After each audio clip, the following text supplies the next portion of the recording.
Sri Ketua, terima kasih. Yang berhormat, saya order menteri dapat timbalan menteri. Harap ini bukan skema. Saya order menteri dapat timbalan menteri, tapi tak apalah. Terima kasih. Terima kasih Yang berhormat. Saya ada soalan beberapa peringkat soalan tambahan, agak panjang sikit. Minta Yang berhormat teliti. Adakah kerajaan sedar? Saya yakin kerajaan sedar.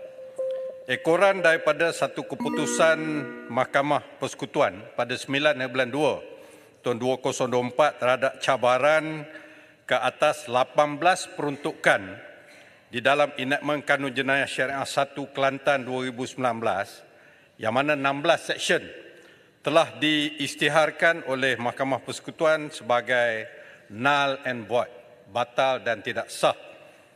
Adakah kerajaan sedar bahawa di samping keputusan tersebut, terdapat sebanyak 13 lagi enakmen jenayah syariah di negeri-negeri seluruh negara yang mempunyai peruntukan yang sama yang telah dibatalkan oleh Mahkamah Persekutuan pada 9 bulan 2 tahun 2024.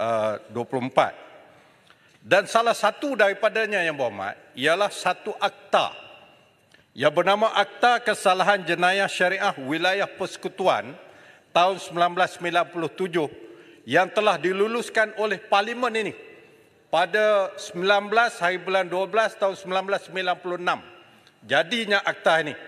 Dan Yang Berhormat Tambun pada masa itu, Yang Berhormat Pematang Pauh adalah salah seorang ahli Parlimen, malahan timbalan Perdana Menteri yang meluluskan akta ini. Yang mana akta ini pada pandangan saya berdasarkan keputusan kes Ni Elin, ianya mempunyai peruntukan yang telah dibatalkan. Antaranya 8 seksyen di dalam akta ini belum lagi enactment di negeri-negeri, 12 negeri lagi yang telah diisytiharkan batal pada 9 hari bulan 2 yang baru. Soalan saya, bagaimanakah Yang Berhormat ataupun Yang Berhormat Menteri ataupun kerajaan hendak menguruskan perkara ini apabila peruntukan yang berkaitan seumpama yang telah dibatalkan ini masih ada lagi dalam undang-undang di peringkat negeri.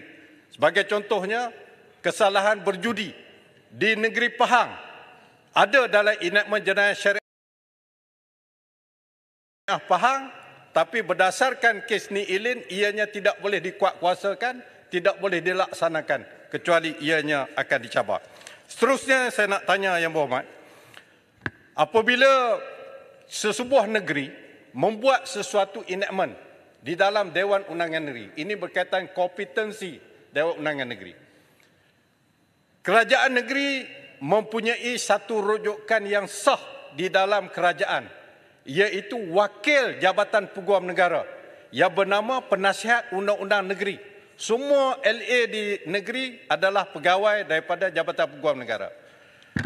Penasihat undang-undang di sesebuah negeri sudah tentulah memberi nasihat kepada kerajaan-kerajaan negeri sebelum kerajaan itu membawa satu-satu rang undang-undang ke Dewan Undangan Negeri supaya rang undang-undang itu tidak bercanggah dengan peruntukan Perlembagaan Persekutuan.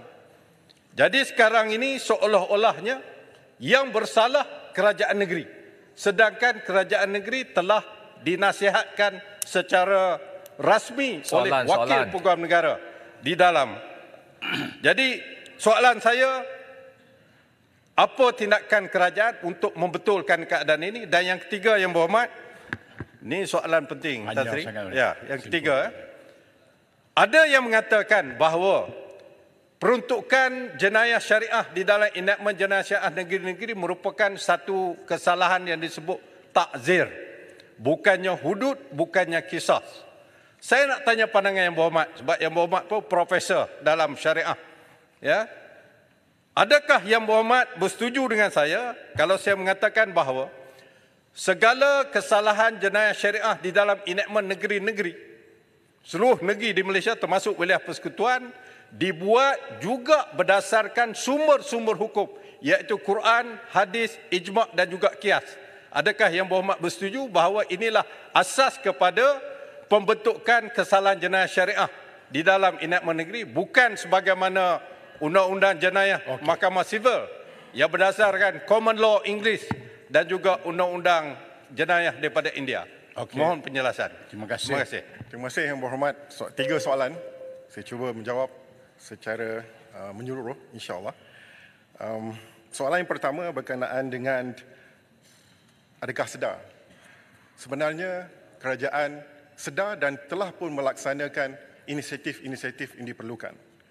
Mahkamah Persekutuan pada 9 Februari 2024 telah memutuskan bahawa peruntukan dicabar dalam enakmen Kanun Jenayah Syariah Kelantan ada 2 yang sah dan ada 16 yang dibatalkan.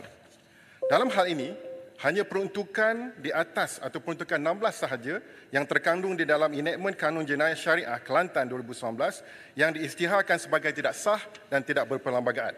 Peruntukan-peruntukan dalam Akta Enakmen Ordinan Jenayah Syariah di negeri-negeri lain masih lagi sah dan berperlembagaan dan boleh dikuatkuasakan selagi keperlembagaan peruntukan-peruntukan tersebut tidak dicabar dan tidak isytiharkan sebagai tidak sah dan tidak berperlembagaan. Namun begitu, saya ingin menjawab soalan. Dengar dulu, sabar soalan. Adakah kerajaan persekutuan boleh mengarahkan negeri-negeri untuk meminda undang-undang syariah di negeri-negeri? Jadi, apa yang boleh diputuskan berdasarkan Fasal 2 Perkara 74 dan Butiran 1 Senarai 2 Senarai Jadual ke-9 Pelanggan Persekutuan Hayat Awal Agama Islam adalah di bawah bidang kuasa negeri-negeri, maka Yang di-Pertuan Agong, Sultan dan Raja merupakan pihak berkuasa utama yang perlu dirundungi dan perlu memberi perkenan atas nasihat Majlis Agama Islam Negeri. Dan apa yang boleh dirumuskan, buat pengetahuan semua, buat pertama kalinya kerajaan dengan titah ucapan Duli Yang Maha Mulia Sultan Selangor telah menubuhkan jawatan kuasa khas mengkaji kompetensi DUN dan mohon bersabar.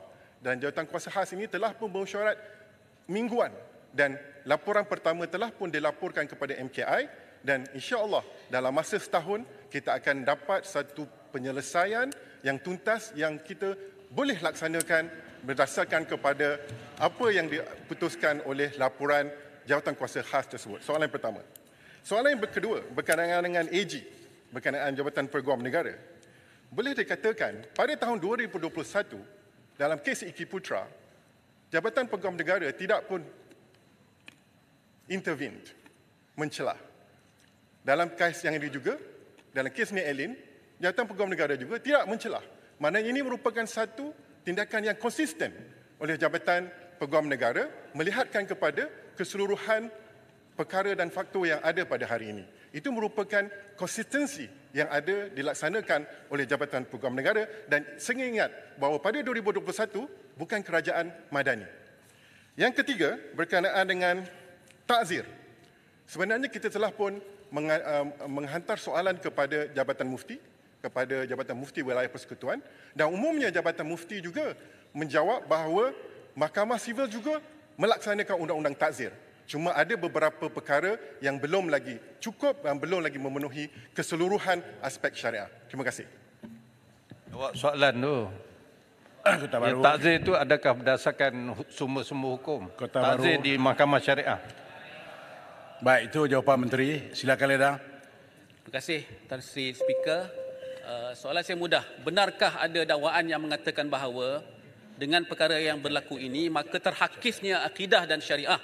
Dan apakah tindakan kerajaan untuk memperkasakan syariah? Terima kasih. Di dalam mesyuarat MKI, titah ucapan Duli Yang Maha Mulia Sultan Selangor juga telah menekankan aspek ini dan juga kalau kita lihat secara umumnya bahawa dalam kes ini, ianya hanya untuk memberikan satu tafsiran Perlembagaan Persekutuan kepada kompetensi sama ada Dewan Undangan Negeri membuat undang-undang ataupun Parlimen yang membuat undang-undang. Maka dengan itu, tidak ada isu Mahkamah Syariah terancam, tidak ada isu kerana ianya telah memberikan satu panduan dan rujukan kepada semua bahawa inilah tafsiran perlembagaan yang ada, yang perlu dihormati, yang perlu kita laksanakan. Terima kasih.